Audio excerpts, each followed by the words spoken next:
আসসালামু আলাইকুম ওয়া রাহমাতুল্লাহি ওয়া বারাকাতুহু।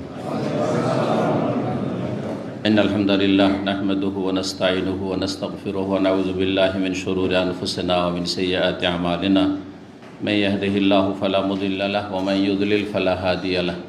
ওয়া আশহাদু আল লা ইলাহা ইল্লাল্লাহু ওয়াহদাহু লা শারীকা লাহু ওয়া আশহাদু আন্না মুহাম্মাদান আবদুহু ওয়া রাসূলুহু সাল্লাল্লাহু তাআলা আলাইহি ওয়া আলা আলিহি ওয়া সাহবিহি ওয়া সাল্লামা তাসলিমান কাসীরা। আম্মা বাদ।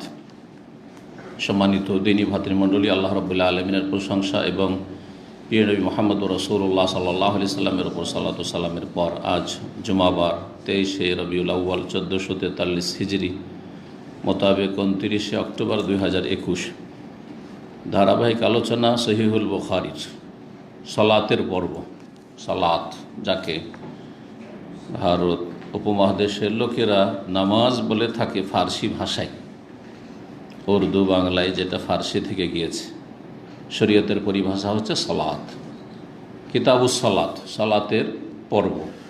ইনশাআল্লাহ এতে দীর্ঘ সময় ধরে আমরা চলতে থাকব, কারণ সালাত সম্পর্কে অনেক হাদিস সহিহ বুখারীতে রয়েছে এবং সবগুলি সহিহ হাদিস ইনশাআল্লাহ।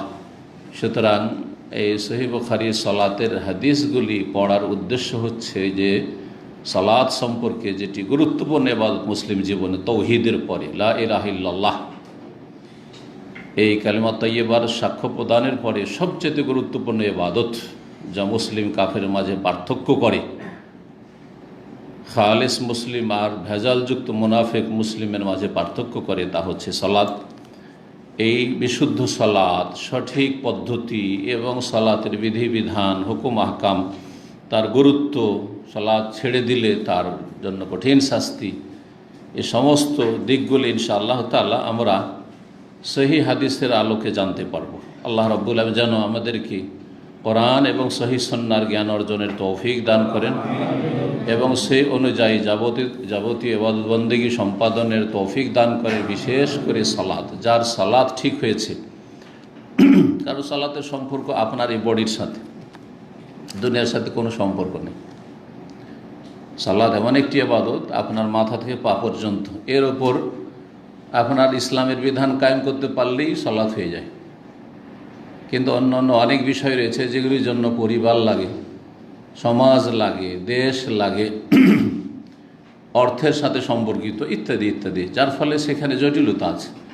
অনেক সময় নিয়ত থাকলেও পারবেন না করতে। যেমন সমাজে পাপ চলছে, পরিবারে অন্যায় কাজ হচ্ছে, ছেলে মেয়ের অন্যায় কাজ করছে, স্ত্রী অন্যায় কাজ করছে, বেহায়া বেপর্দা চলছে, পারেন না অনেক সময়। কিন্তু সালাতের ক্ষেত্রে আপনি সহিহ শুদ্ধ সালাত শিখবেন, পড়বেন এবং সেই দিকে দাওয়াত দেবেন, কোনো বাধা আছে নাকি? এই জন্য বড় একজন মুহাদ্দিস মদিনার শেখ হাম্মাদ আল আনসারী রাহমাতুল্লাহ আলাইহি, শেখ আলবানীর পরে বড় মুহাদ্দিস, তিনি একজন ব্যক্তি যে সে খুব পরিচিত মানুষ, পরিচিত মুখ, এবং তার অনেক ভক্ত রয়েছে ভারত উপমহাদেশ। তার সালাত দেখলেন যে ভেজালযুক্ত সালাত রিয়াজে, তখন তিনি বলেছিলেন যে যেই লোকটা সালাতটাই ঠিক করতে পারেনি সে জাতিকে কি ঠিক করবে? যেই লোকটি সালাত ঠিক করতে পারেনি, যে নামাজটাই ঠিক করে পড়তে পারে না, সেই ব্যক্তি জাতিকে কি ঠিক করবে? তো এই সালাত সম্পর্কে আমরা ইনশাআল্লাহ তাআলা আলোচনা করব একটা সময় পর্যন্ত। তারপরেও সালাতের পর্ব শেষ হবে না, রমজান কাছে আসবে, তা আমাদের নিয়ত আছে তখন আমরা রমজানের কিতাবুস সিয়াম বা কিতাবুস সওম এই পর্বগুলি শুরু করব, যাতে করে সময় উপযোগী হাদিসগুলি আমরা রমজান আসার আগে আগে এবং রমজানেও ইনশাআল্লাহ ক্লাস আমাদের চলবে ইনশাআল্লাহ। তো সেগুলি সম্পর্কে আমরা জানতে পারি, কারণ সেগুলি তখন বেশি গুরুত্ব রাখে। তো সালাত সম্পর্কে আজকের প্রথম পর্ব, ইমাম বুখারী রাহিমাহুল্লাহ বলছেন, বিসমিল্লাহির রহমানির রহিম, কিতাবুস সালাহ। হাজা কিতাবুস সালাহ চলেছিল আরবি গ্রামারে হাজা মুবতাদা, যারা তারকিব আরবি গ্রামার বুঝেন, এটি হচ্ছে সালাতের পর্ব।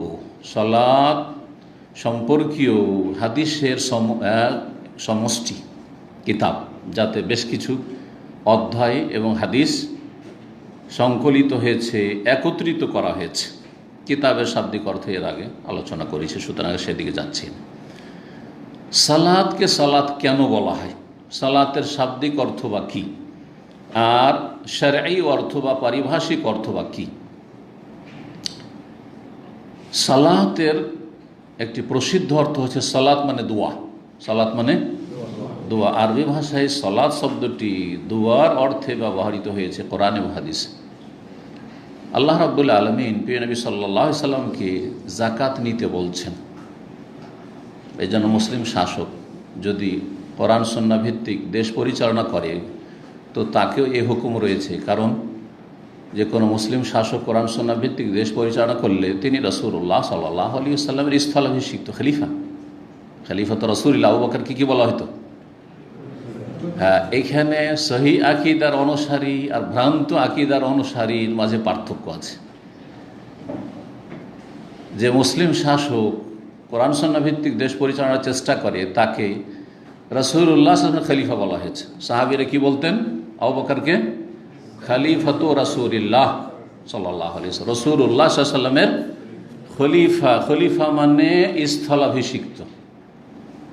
যেই স্থলে রাসূলুল্লাহ সাল্লাল্লাহু আলাইহি ওয়াসাল্লাম ছিলেন ওই জায়গাটি সুন্নতা যিনি পূরণ করলেন, সেই দায়িত্বগুলি পালন করলেন, রাসূলুল্লাহ সাল্লাল্লাহু আলাইহি ওয়াসাল্লাম খলিফা। তো খলিফা বলতে আগের যে শাসক ছিলেন তার জায়গায় যে জায়গায় পৌঁছিলেন, অধিষ্ঠিত হলেন, তিনি হচ্ছেন খলিফা। আর ভ্রান্ত আকীদা যাদের, আর ভ্রান্ত আকীদার অনুসারী তারা বলে আল্লাহর খলিফা। কি বলে? শুনেছেন তাদের কাছে? কিন্তু এইখানেই কিন্তু হক বাতিলের পার্থক্য রয়েছে। সুতরাং সতর্ক, সাবধান। কোনো একটি আয়াতে আল্লাহর খলিফা বলা হয় ইন্নী জাইলুন ফিল আরদে খলিফা, আমি জমিনে খলিফা তৈরি করব। খলিফাতি, আমার খলিফা বলেছেন? একটি আয়াত, একটি হাদিস কেউ দেখাতে পারবে না। আমি এর আগেও বহুবার বলেছি, আমার খলিফা বললে আল্লাহ কখনো মানব জাতিকে সম্বোধন করেননি। তাহলে আদম আলাইহিস সালামের আগে পৃথিবীতে কোনো মানুষ ছিল না, তো তিনি আবার কার স্থলাভিষিক্ত, কার খলিফা? এখানে বিভ্রান্তির শিকার হয়েছে। তাহলে আল্লাহর খলিফা এবারে, আরে আল্লাহ তো কোনো সময় অনুপস্থিত নন। খলিফা কার লাগে? যে কখনো আছে কখনো নেই। আমি এই সপ্তাহে আছি, জুমাতে আছি, সুতরাং আমি আছি, আমার খলিফার দরকার কি? আমার এই জায়গায় তার কারো বসার দরকারটা কি আছে? কোনো প্রয়োজন নেই। কিন্তু এক সপ্তাহ আমি চলে গেলাম, ওমরে চলে গেলাম, সফরে কোথাও চলে গেলাম, তখন আমার এই জায়গাতে খলিফা স্থলাভিষিক্ত প্রয়োজন। তার নাম হচ্ছে কি?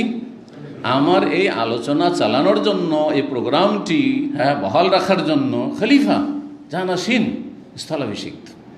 বুঝতে পারছেন? আল্লাহ তো গায়েব না, ওমা কুন্না গায়েবিন। আল্লাহ তাআলা বলছেন আমি তো অনুপস্থিত না, আল্লাহ হাজির। জি, কথা বুঝতে পারছেন?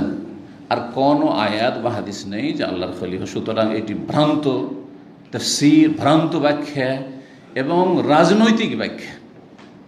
আল্লাহর খলিফা মানুষ, সুতরাং আল্লাহ রাব্বুল আলামিনের যে হুকুম আহকাম আছে সেগুলির আর কি করতে হবে? বাস্তবায়ন করতে হবে। সুতরাং প্রত্যেক মানুষকে ক্ষমতা দখল করার চেষ্টা করতে হবে। কোথায় ব্যাখ্যার পৌঁছিল গিয়ে? প্রত্যেক মানুষকে ক্ষমতা দখলের চেষ্টা করতে হবে। আর সৎ মানুষকে, যেহেতু সৎ মানুষের সত্যিকার অর্থে মুসলিম, ঈমান এবং যাদের নেক আমল রয়েছে, সুতরাং সৎ মানুষদের একটি টিম, একটি দল এই কাজে বদ্ধপরিকর থাকবে। আর অসৎ যে নেতৃত্ব আছে ওকে টেনে ফেলবে। আর কি করবে? এর নাম হচ্ছে আন্দোলন। আর তারপরে টেনে ফেলার পরে নিজে সেখানে পৌঁছিবে, এর নাম হচ্ছে ইনকিলাব, বিপ্লব। আন্দোলন করে বিপ্লব ঘটাবে। বুঝতে পেরেছেন?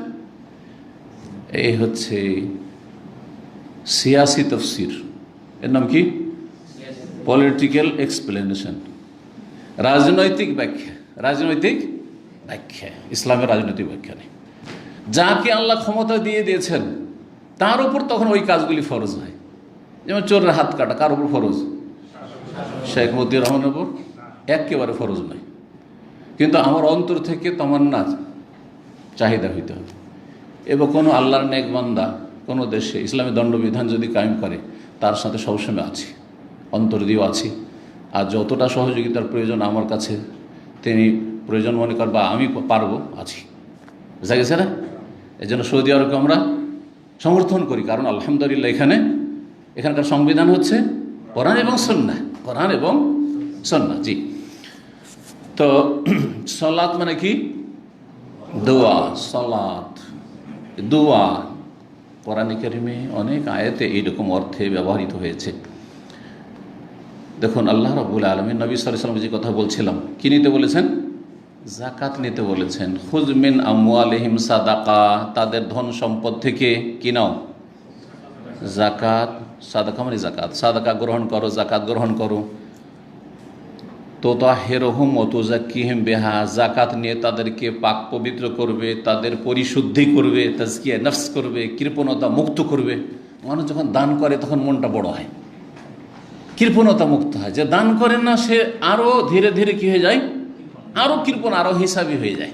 আর যে যত বেশি দান করবে সে তত বেশি মানসিক শান্তি পাবে, তাকে তত বেশি ভালো লাগবে, তত বেশি তার দিলটা প্রশস্ত হবে। বাস্তব সত্য আপনি দেখবেন পরীক্ষা।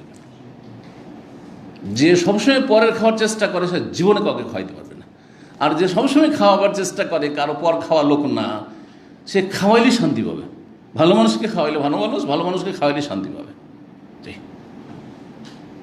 তো আল্লাহ বলছেন যে পাক পবিত্র করবে এবং তাদের আত্মার পরিশুদ্ধি করবে। ওয়াসাল্লি আলাইহিম, এবং তাদের জন্য সালাত করো। এই সালাত মানে কি? দোয়া করো। উদউ লাহুম, সালাত সাল্লে আমরের সেগা সালাত থেকে, তাদের জন্য দোয়া করো। যারা যাকাত দিতে আসবে তাদের জন্য দোয়া করো।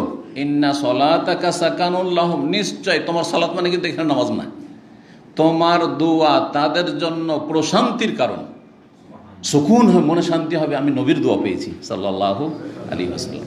দেখেন সাল্লাল্লাহু আলাইহি ওয়াসাল্লাম, এই যে প্রসিদ্ধ সংক্ষিপ্ত সালাত, যখনই নবীর নাম আসবে কি বলছেন?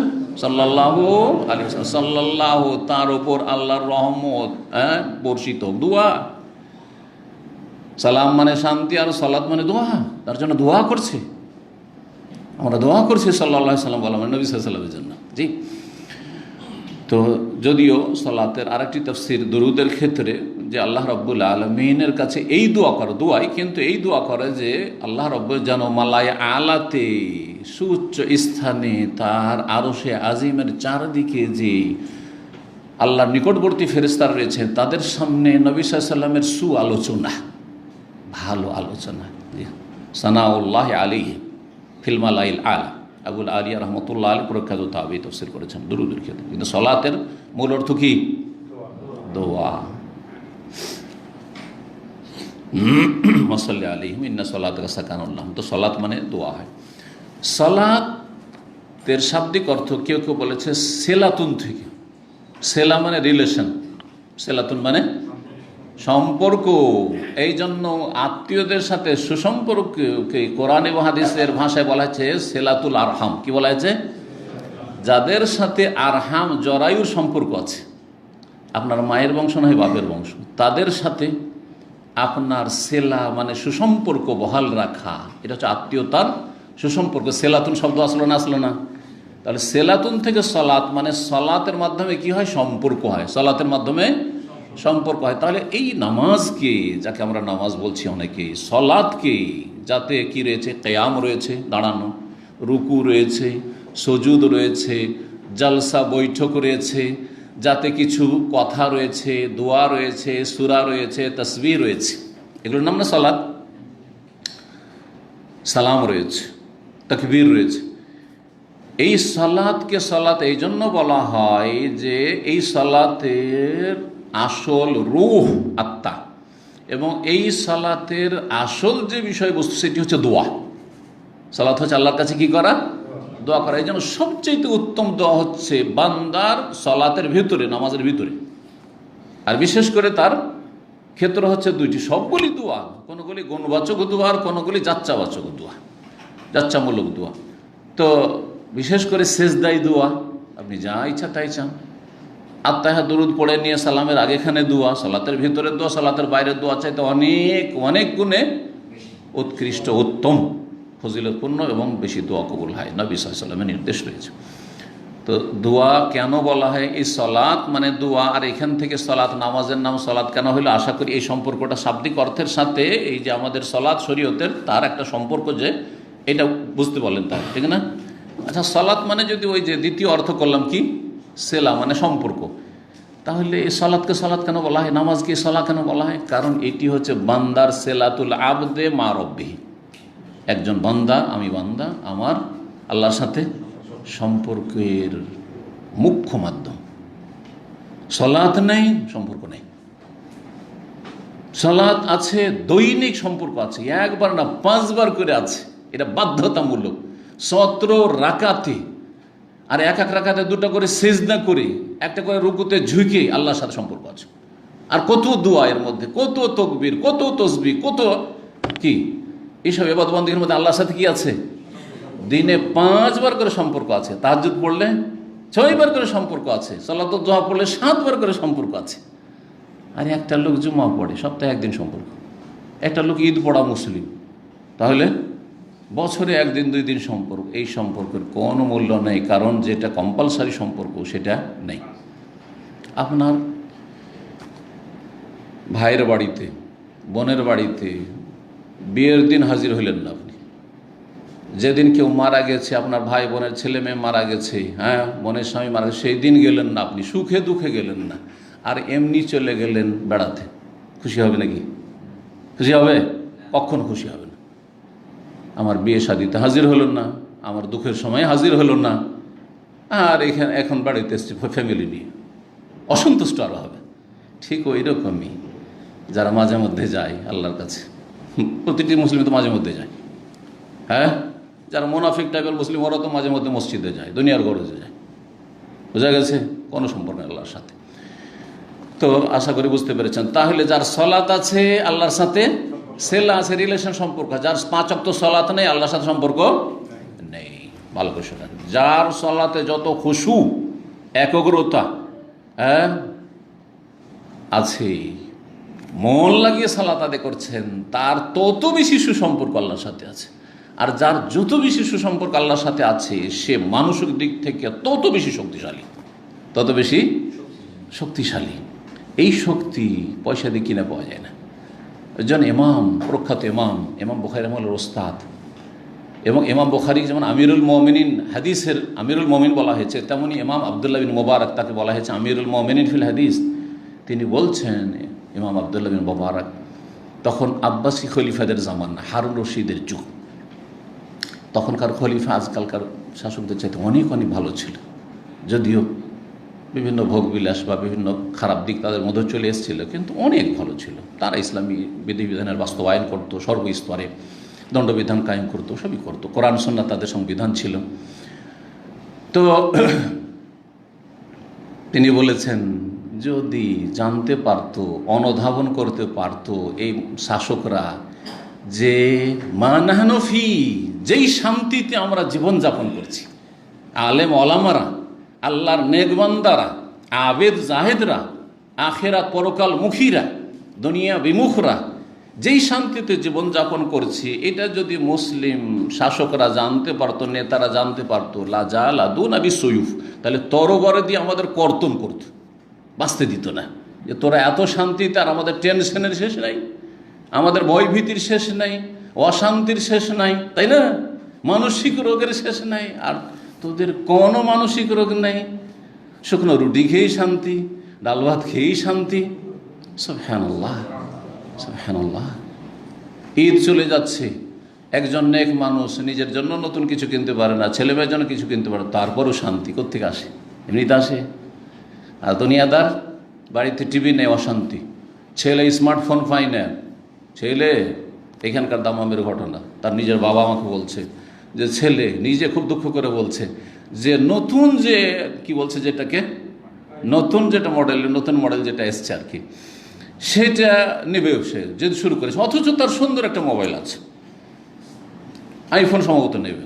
এখানে পরিবার নিয়ে বাস করে, বলছে যে আমরা দিব দিচ্ছি, কাজ চলছে। তখন সে ঘর তালা বন্ধ করে 1-2 দিন বেরিয়ে হয়নি, না খেয়েও অনশন ধর্ম কাট শুরু করেছে বাড়ির মধ্যে। কত অশান্তি, কত অশান্তি। কিন্তু একজন নেক মানুষ এ মোবাইল কিনতেই পারে না, তারপর অশান্তিতে আছে আলহামদুলিল্লাহ, তারপর কত শান্তিতে আছে সব দিক থেকে আলহামদুলিল্লাহ। তো যে কথাটি বলছিলাম, যার যত বেশি আল্লাহর সাথে সুসম্পর্ক থাকবে, সে তত বেশি শান্তি থাকবে। মুসিবত মুসিবত না, কারণ কয়দিনের মুসিবত, দুনিয়ার নামই তো মুসিবত, সুখ আর দুঃখ মিলিত দুনিয়া। সামনে আমার আখিরাত উজ্জ্বল, আমার কোনো চিন্তা নেই। ফালা খাউফুন আলাইহিম ওয়ালা হুম ইয়াহজানুন, না কোনো চিন্তা না কোনো ভয় আছে আমার, ঠিক না? কারণ আল্লাহর সাথে আমার সম্পর্ক ঠিক আছে। আল্লাহ যেন বোঝার তৌফিক দান করেন। তাহলে শাব্দিক অর্থ হয়ে গেল সালাতের। পারিভাষিক অর্থ কি? আল্লাহরা বলেছেন সালাত বলা হয় এমন একটি গুরুত্বপূর্ণ ইবাদতকে যে আকওয়ালুন ওয়া আমালুন, যাতে কতিপয় কথা রয়েছে এবং কাজ রয়েছে। আকওয়ালুন ওয়া আমাল বা আফআল, আকওয়ালুন ওয়া আফআলুন, যাতে কতিপয় বাচনিক ইবাদত রয়েছে, কথা রয়েছে, ওয়া আফআল আর কিছু আমল কর্ম রয়েছে।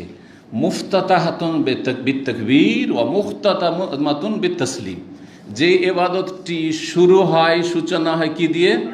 তাকবীর, আল্লাহু আকবার, তাকবীরে তাহরিমা দিয়ে, আর সমাপ্তি ঘটে মুখতাতামাতুন মানে খতম হয় কি দিয়ে? বিত্তাসলিম, সালাম দিয়ে। জি, যাতে বেশ কিছু কথা আছে আর বেশ কিছু কাজ আছে, করতে হবে আর বলতে হবে সেগুলি। আর সেটা কোরআনে কারিমের তেলাওয়াতি হোক, অথবা তসবিহ হোক, অথবা দোয়া হোক, আর তাহিয়াত হোক, নবীর ওপর সালাত সালাম হোক, যাই হোক না কেন, যেটা শুরু হয় তাকবীর তাহরিমা দিয়ে আর শেষ হয় সালাম দিয়ে। আর শেখ নসিম রহমতুল্লাহ আলাই যেমন এর আগে বলেছে, এর সাথে আত-তাআব্বুদ লিল্লাহ, এর মাধ্যমে আল্লাহর ইবাদত করা, আল্লাহর ইবাদত করা, এটি আল্লাহর ইবাদত, গুরুত্বপূর্ণ ইবাদত। তো এই ছিল সালাত সম্পর্কে কথা। আর তারপরে আমরা আসি অধ্যায়ের দিকে, হাদিসের দিকে। কিতাবুস সালাহ, এ হচ্ছে সালাতের পর্ব। প্রথম অধ্যায় বাবুন মানে হাজা বাবুন, আসলে এরকম ছিল। এই হচ্ছে এমন অধ্যায়, কাইফা ফরিজাতিস সালাহ, যে কিভাবে সালাত ফরজ করা হয়েছিল। ফিল ইসরা, নৈশ ভ্রমণের রাতে। আসরা ইউসরি, ইসরা মানে হচ্ছে রাতের ভ্রমণ, কি রাতের সফর। তা নবী করিম সাল্লাল্লাহু আলাইহি সাল্লামের রাতের সফর বলতে কোন সফর বোঝানো হয়েছে? মেরাজের সফর। সেটা দুই ভাগে বিভক্ত, একটা ছিল জমিনি সফর আর একটা ছিল আসমানি সফর। জমিনি সফর ছিল মক্কাতুল মুকাররমা থেকে বাইতুল মুকাদ্দাস প্যালেস্টাইন পর্যন্ত, আর তারপরে ওখান থেকে ছিল ঊর্ধ্ব গগনে সফর 7 আসমান পর্যন্ত। আল্লাহ রাব্বুল আলামিন তাকে ডেকেছিলেন এমন এক সময়ে, এমন এক পরিস্থিতি ছিল, প্রেক্ষাপট ছিল, যখন তিনি কাফেরদের কাছে নির্যাতিত, মানসিকভাবে, শারীরিকভাবে, পারিবারিকভাবে তিনি বিপদগ্রস্ত। চাচা যে সাপোর্টে ছিলেন আবু তালেব, তিনি মারা গেলেন, ইসলামটাও কবুল করলেন না, মারা গেলেন, সাপোর্ট আর পাচ্ছেন না, আর মারা গেলেন কুফরের অবস্থায়। মানসিক কষ্ট, শারীরিক কষ্ট শুরু হয়ে গেছে, নির্যাতন কাফেরদের পক্ষ থেকে শারীরিক শুরু হয়ে গেছে, জুলম অত্যাচার এই আবু তালেবের ইন্তেকালের সাথে। প্রিয়তম একমাত্র স্ত্রী খাদিজা রাদিয়াল্লাহু তাআলা, তিনি মারা গেছেন। এই সময় আল্লাহ রাব্বুল আলামিন সান্ত্বনা দিতে চাইলেন প্রিয় রাসূল সাল্লাল্লাহু আলাইহি সাল্লাম। এর চাইতে বড় সান্ত্বনা আর কি হতে পারে? এর চাইতে বড় সুসংবাদ কি হতে পারে? যে আল্লাহ এমন একটি অসাধারণ ঘটনা ঘটাচ্ছেন, এমন একটি মুজিজা অলৌকিকত্ব যা মানুষ ধারণা করতে পারে না, যে একই রাতে, যেখানে 1 মাস উটের পিঠে লাগে মক্কা থেকে এই সামদেশ ফিলিস্তিন, প্যালেস্টাইন, বাইতুল মুকাদ্দাস, সেখানে পৌঁছিলেন। আবার সেখান থেকে 7 আসমানে সফর করলেন। সুবহানাল্লাহ, এক আকাশ থেকে আর এক আকাশ হচ্ছে হাদিসের আলোকে 500 বছরের রাস্তা, 7 আকাশ অতিক্রম করলেন। সেখানে গিয়ে আল্লাহর সাথে কথা বললেন এবং আল্লাহ রাব্বুল আলামিন 5 ওয়াক্ত সালাত ফরজ করলেন, তা নিয়ে ফিরছেন। আবার তারপর মুসা আলাইহিস সালাম ফিরিয়ে দিচ্ছেন বারবার করে, 9 বার করে, শুনে রাখেন, 9 বার করে ফিরে যাচ্ছেন, 9 বার করে আল্লাহর কাছে যাচ্ছেন। আর 5 লং 45 কমলো, 50-এর ভিতরে 5 থাকলো, তো 9 বার যেতে হয় কিনা? 5 করে কমেছে। যে হাদিসে 10-10-এর কথা রয়েছে, বর্ণনাকারী সংক্ষেপ করে দিয়েছেন, শর্ট করে দিয়েছেন। শর্ট কথা বলি না আমরা। তারপরে ফিরে আসলেন, ফিরে রাতের ভিতরে চলে এসেছেন, আবার বিছানায় পৌঁছে গেছেন। মক্কার লোকদের কোনো খবরই নেই, সকালবেলা ঘটনা শোনাচ্ছেন। কত বড় অসাধারণ ঘটনা! এই যে রাসূলুল্লাহ সাল্লাল্লাহু আলাইহি ওয়াসাল্লাম মেরাজ হয়েছিল, একে মেরাজ বলে অনারবরা, আমাদের ভারত, বাংলাদেশ, পাকিস্তানের লোকেরা, উর্দু ভাষী, বাংলা ভাষীরা কি বলে জানে? মেরাজ। এছাড়া কেউ বুঝে না। ইল্লা কিছু আলেম ওলামার, যারা আলেম ওলামাদের সংসর্গে থাকে, যারা স্পেশালি লেখাপড়া করে, সিরাত সম্পর্কে ভালো জ্ঞান আছে, তারা নৈশ ভ্রমণ বা ইসরা বুঝে, কিন্তু ইসরা শব্দটি বুঝে না। অথচ কোরআনে কারীমে ইসরার কথা আছে। কোরআনে কারীম কি আছে? ইসরার কথা আছে। আর মেরাজ মানে ওপরে উঠা, আরাজে আরজ, সিঁড়িকে মেরাজ বলা হয়, ওঠার যন্ত্র। এই যারা লিফট আছে, সিঁড়ি আছে, এগুলো মেরাজ। মিসআদ, এখন মিসআদ বলছে, সাদা সাদ মানে হচ্ছে ওপরে উঠা। এখান থেকে লিফটকে মিসআদ বলা হচ্ছে। মেরাজও যদি কেউ বলে তো ভুল না। আরাজে আরজ মানে ঊর্ধ্ব আকাশে, ঊর্ধ্ব গগনে উঠা, ওপর দিকে উঠা। তো ওপর দিকে যে সফর করে সেটার নাম হচ্ছে মেরাজ, বাইতুল মুকাদ্দাস থেকে 7 আকাশ পর্যন্ত। আর জমিনি সফরের নাম হচ্ছে কি? ইসরা। কোরআনে স্পষ্টভাবে ইসরার কথা এসেছে, মেরাজের কথা স্পষ্টভাবে কোরআনে কারিমে আসেনি, অস্পষ্ট এসেছে সূরা নজমে। তাহলে ইসরার কথা সূরায়ে বনি ইসরাইল, সূরাতুল ইসরা শুরুতে রয়েছে। আল্লাহ রাব্বুল ইরশাদ করেছেন, বিসমিল্লাহির রহমানির রহিম, সুবহানাল্লাযী আসরা বিআবদিহি লাইলাম মিনাল মাসজিদিল হারাম ইলাল মাসজিদিল আকসা আল্লাযী বারাকনা হাওলাহু লিনুরিয়াহু মিন আয়াতিনা ইন্নাহু হুয়াস সামিউল বাসীর। এই যে সুবহানাল্লাযী আসরা বিআবদিহি, পাক পবিত্র সেই সত্তা, তাসবিহ পাঠ করছি সেই সত্তার, সেই জাতে পাকের। আল্লাযী আসরা বিআবদিহি, যিনি রাতের ভ্রমণ করিয়েছিলেন, রাতারাতি সফর করিয়েছিলেন তার বান্দাকে, স্পেশাল বান্দাকে এখানে বান্দা বলা হয়। তিনি কে? মুহাম্মদ রাসূলুল্লাহ সাল্লাল্লাহু আলাইহি ওয়াসাল্লাম। এখানে বুঝিয়ে দেওয়া হয়েছে যে নবী 7 আকাশে যেতে পারলেও তোমাকে সন্তান দিতে পারে না। নিজের সন্তান, ছেলে সন্তানকে বাঁচিয়ে রাখতে পারেনি, ঠিক না? নিজের স্ত্রীটাকে বাঁচাইতে পারেনি। 3 মেয়ে জীবদ্দশে মারা গেছে, তাদেরকে বাঁচিয়ে রাখতে পারেন। নবীর হাতে কিছু নেই এইরকম মনে করি না যে নবীর কাছে যা চাইবো তাই পেয়ে যাব। তার ইন্তেকালের পরে জীবদ্দশাতে যা ইচ্ছা তাই চাইবো, নবী দিয়ে দেবেন। হ্যাঁ, দোয়া ঠিক আছে, জীবদ্দশায় যখন বেঁচে আছেন দোয়া চাইতে পারে। সাহাবীরা দোয়া চেয়েছেন, কিন্তু সাহাবীরা কেউ চাইছেন ইয়া রাসূলুল্লাহ আমাকে জান্নাত দিয়ে দেন, আমাকে জাহান্নাম থেকে বাঁচিয়ে দেন। বলেছেন আমার জন্য দোয়া করেন, বিনা হিসেবে যাতে জান্নাত হবে, বলেছেন না? দোয়া চেয়েছেন। কিন্তু ইন্তেকালের পরে কেউ যদি নবী সাল্লাল্লাহু আলাইহি ওয়াসাল্লামের কবরের কাছে গিয়ে বলে ইয়া রাসূলুল্লাহ আমার জন্য একটু দোয়া করেন, হ্যাঁ, কোনো পুরুষ যদি দোয়া করে আপনার জন্য অবিবাহিত আছে, ইয়া রাসূলুল্লাহ হ্যাঁ আমার জন্য একটা ভালো মেয়ের ব্যবস্থা করে দেন, হ্যাঁ একটা সত্যি মেয়ের আমার খোঁজ সন্ধান দেন, চলবে না? শিরক। এটা এই আয়াতে শেখানো হয়েছে। তার বান্দা, কার গোলাম? বান্দা মানে গোলাম, আল্লাহর গোলাম। তো আল্লাহর গোলামের কাছে চাইবেন না মালিকের কাছে চাইবেন? মালিকের কাছে চাও। আল্লাহর গোলাম হওয়া সত্ত্বেও তাকে রাতারাতি ভ্রমণ করিয়েছেন, লাইলান, রাতারাতি, মিনাল মসজিদিল হারাম, মসজিদে হারাম থেকে, এলাল মসজিদিল আকসা, মসজিদে আকসা বাইতুল মুকাদ্দাস পর্যন্ত।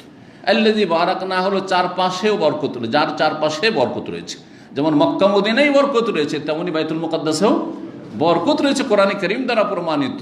এই জন্য 3টি হচ্ছে পবিত্র মসজিদ, যেখানে সওয়াবের নিয়তে, নেকির উদ্দেশ্যে সফর করতে পারবেন। চতুর্থ পৃথিবীর কোনো জায়গায় নাই যেখানে নেকির আশায় সফর করবেন। যাই বাইতুল মুকাররমে আমি সওয়াবের নিয়তে জুমা পড়ে আসি না, আমি যাবো, অনেকের সাথে দেখা সাক্ষাৎ হবে, অথবা আমার মনের শখ আছে যে একবার যাবো অমুক জায়গায় নামাজটা পড়ে আসি, সেটা আলাদা কথা। কথা বোঝা গেছে না? নেকির আশায় যাই, রিয়াজের যে বড় জামে মসজিদ আছে দিরাতে, ওখানে নামাজ পড়ে আসি, নেকির আশায় গেলে বেদাত। যাই আমি দামামে শুনেছি যে কিং ফাহাদ মসজিদ খুব বড় মসজিদ আছে, যাই ওখানে গিয়ে নামাজ পড়ে আসি, জোবেল থেকে কেউ আসছে বা আলাসা বা দূর থেকে কেউ আসছে, কাছে থেকে কেউ আসছে, অথচ তার আশপাশে মসজিদ আছে। যদি নেকির আশায় তাহলে বেদাত।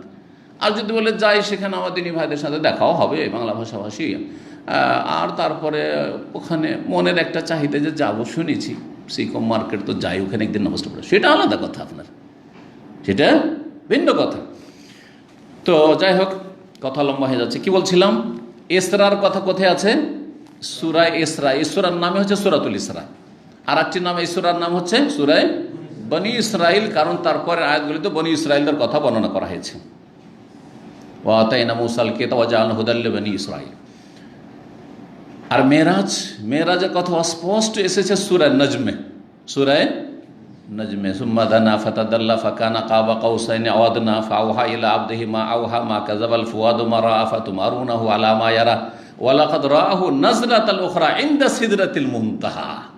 এই তাকে দেখেছেন নাজলাতুল উখরা আরেকবার সিদরাতুল মুনতাহার কাছে।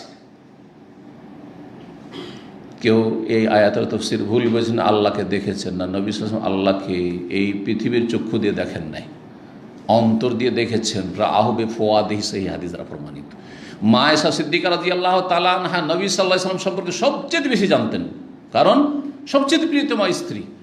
তিনি বলছেন সহিহ মুসলিমের হাদিস, মান হাদ্দাসাকুম, তোমাদেরকে কেউ যদি বয়ান করে বলে যে আন্না রাসূলুল্লাহ সাল্লাল্লাহু আলাইহি ওয়াসাল্লাম রাআ রাব্বাহু ফাকাদ আযামাল ফিরিয়াতা, যে রাসূলুল্লাহ সাল্লাল্লাহু আলাইহি ওয়াসাল্লাম আমার স্বামী আমার রাসূল তার রবকে স্বচক্ষে দেখেছেন, তাহলে সেই ব্যক্তি চরম মিথ্যারোপ করলো।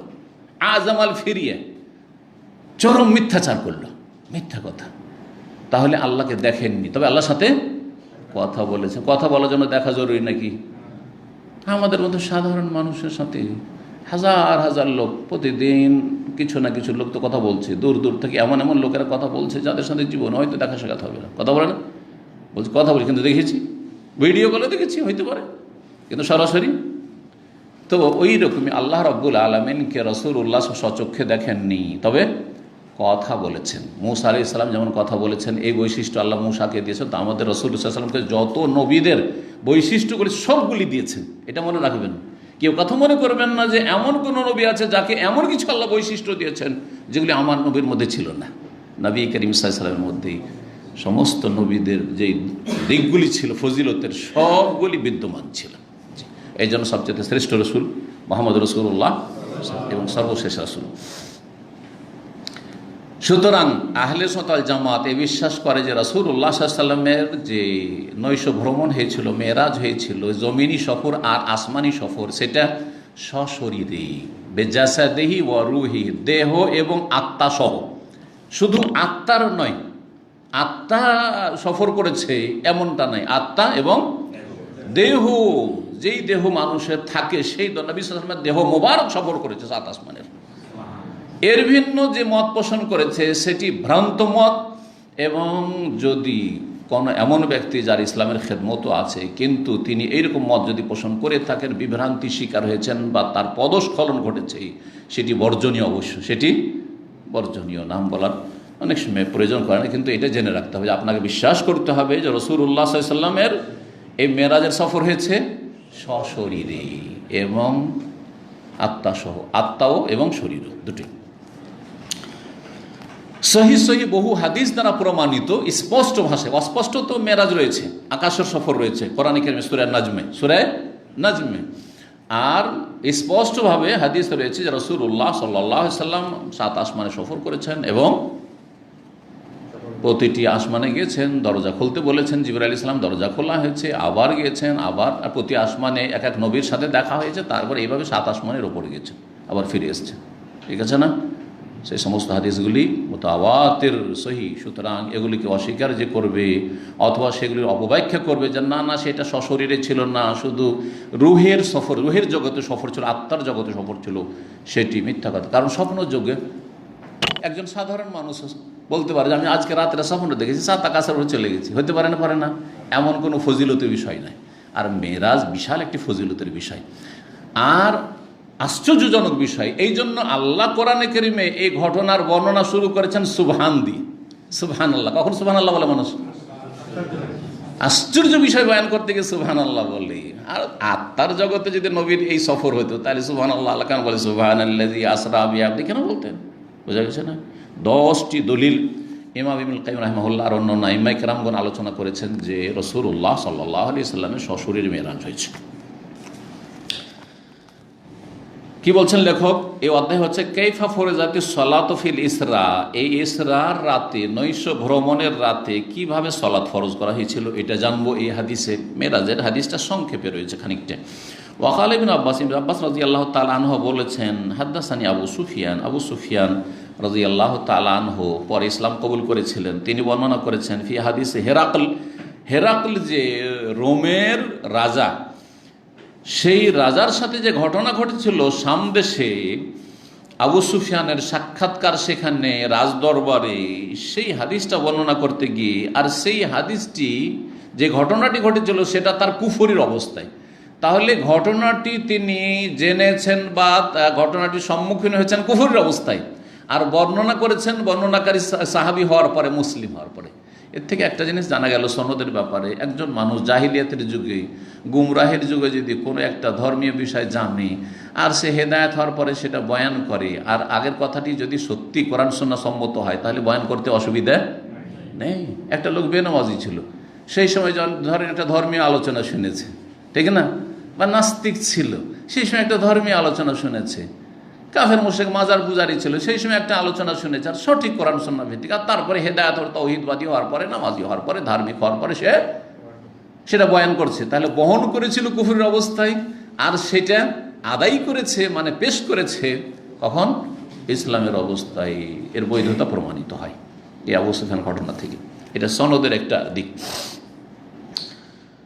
তিনি বলছেন ইয়ামুরুনা, আমাদেরকে তিনি নির্দেশ দিচ্ছেন, অর্থাৎ নবী করিম সাল্লাল্লাহু সলাতের ওয়াল সিদকে এবং সততার, ওয়াল আফাফ এবং সচ্চরিত্রতা।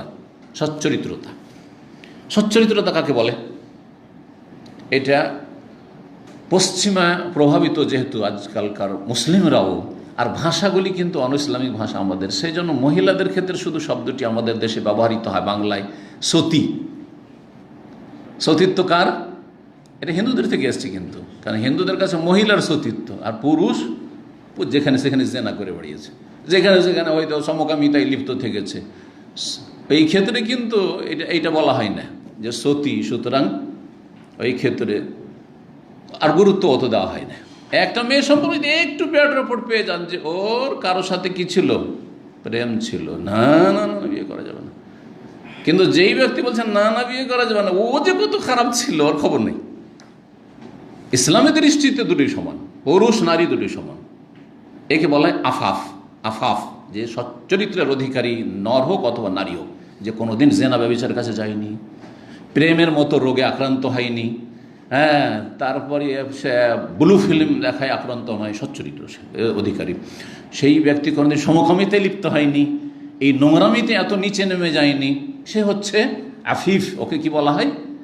আফিফ বলা হয় এই ব্যক্তিকে, আর এই গুণটিকে বলা হয় আফাফ। তো নবী করিম সাল্লাল্লাহু আলাইহি ওয়াসাল্লাম যেসব ভালো কাজের নির্দেশ প্রদান করছেন, এই বিবৃতি তিনি দিয়েছিলেন কুফরির অবস্থায়, কিন্তু মিথ্যা বলতে পারেনি। কারণ আরবরা কাফের মুশরিক 360টা মূর্তির পূজা করছে কাবা ঘরের চারপাশে, ঘরে ঘরে দেবদেবীর পূজা, মূর্তি প্রতিমা পূজা করছে, কিন্তু মিথ্যা বলা তাদের মাঝে চরম ঘৃণিত কাজ ছিল, অপরাধ ছিল, মানহানির বিষয়। কেউ যদি জানতে পারে সমাজে যে আবু সুফিয়ান মিথ্যা কথা বলেছে, তাহলে তার বড়ই মানহানি হয়ে যাবে। বলছি এই ভয় যদি না থাকতো তো মুহাম্মদ সাল্লাল্লাহু আলাইহি ওয়াসাল্লাম সম্পর্কে যে আমাকে মন্তব্য করার জন্য ডেকেছিলেন রাজা হেরাকল, রোমের রাজা, যখন নবী সাল্লাল্লাহু আলাইহি ওয়াসাল্লাম ইসলামের দাওয়াতের চিঠি পৌঁছিল, তখন ওখানে কিছু তো আমি মিথ্যা ঢুকাইতাম, কিছু তো মিথ্যা আর সংমিশ্রণ ঘটাইতাম, কিন্তু ভয় লাগলো যে আমার পাশে পিছনে কিন্তু আমার সঙ্গীরা শুনছে, ওরা এসে মক্কাতে বলে দেবে যে আবু সুফিয়ান ওখানে রাজার সামনে মিথ্যা কথা বলে এসেছে, মিথ্যাচার করে এসেছে। অথচ আজকাল অনেক মুসলিম আছে অহরহ মিথ্যাচার করছেন। হ্যাঁ, খুব নোংরা চরিত্র এটি। জি, যে ব্যক্তি মিথ্যা বলতে সব পাপ করে নিতে পারে, যেন মিথ্যা কিন্তু অনেক বা সব পাপেরই মূল। পাপ করিনি বলছে পাপ করিনি, অপরাধ করবো বলছে অপরাধ করিনি, ডিউটি না করবো ডিউটি করে নিয়েছি, ডিউটিতে না এসে বলছে ডিউটিতে আছে, ঠিক কিনা? রুজি হারাম হয়ে যাচ্ছে, আর তারপর কত অহরহ মিথ্যা কথা হয়ে যাচ্ছে। কত একটা মিথ্যা কথা যদি বলেন একটা পাপকে ঢাকার জন্য, তো বহু পাপে লিপ্ত হইতে হচ্ছে, বহু পাপে লিপ্ত হইতে হচ্ছে। যাই হোক, রাসূলুল্লাহ সাল্লাল্লাহু আলাইহি ওয়াসাল্লাম তোমাদেরকে কি নির্দেশ দিচ্ছেন, প্রশ্ন কিন্তু এখানে বলা হয়নি, হাদিসটা অনেক লম্বা আছে, তার ছোট্ট একটা অংশ। আবু সুফিয়ানকে জিজ্ঞাসা করলেন সেই রোমের রাজা যে আচ্ছা আমার কাছে যে চিঠি এসেছে, তোমাদের ওখানে যে একজন নবী রসুল বলে দাবি করেছেন মুহাম্মদ নামে, তিনি বেমাজা ইয়ামুরুকুম, তোমাদেরকে কি কি কথা কাজে নির্দেশ দিচ্ছেন?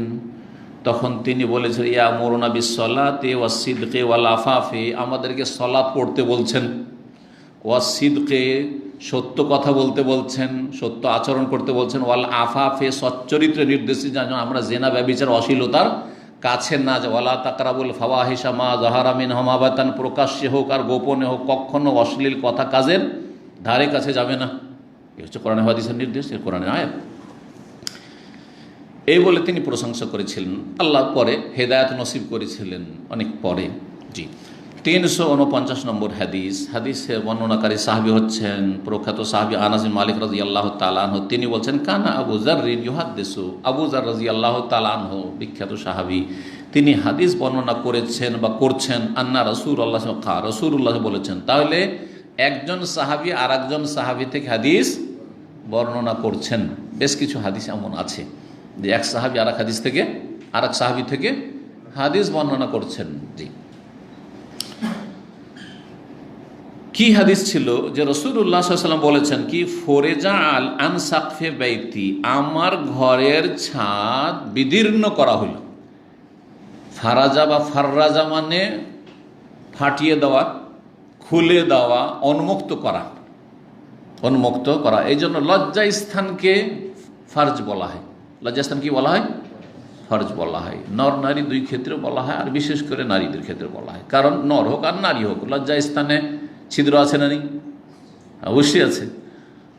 তো এই জন্য কি বলা হয়? লজ্জা স্থানকে ফরজ বলা হয়। তো ফরেজা আন সাকফে বাইতি, আমার ঘরের ছাদ বিদীর্ণ করা হইল, ফাটিয়ে দেওয়া হইল বা খুলে দেওয়া হইল, উন্মুক্ত করা হইল। ওয়ান আবি মক্কা, তখন আমি মক্কায় ছিলাম। তখন কোথায় ছিলাম? মক্কায় ছিলাম। তাহলে রাসূলুল্লাহ সাল্লাল্লাহু আলাইহি সাল্লামকে কোথা থেকে নিয়ে যাওয়া হয়েছে? মক্কা থেকে নিয়ে হয়েছে। আর কোন জায়গা থেকে মক্কার?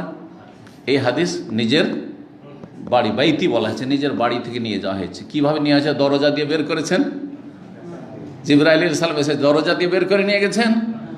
না, ঘরে যে ছাদ, ছাদ মানে এই নয় যে পাকা ছাদ হইতে হবে। আমরা আজকাল ছাদ কোনটাকে বলছি? পাকা হইলে ছাদ না, ছাউনি।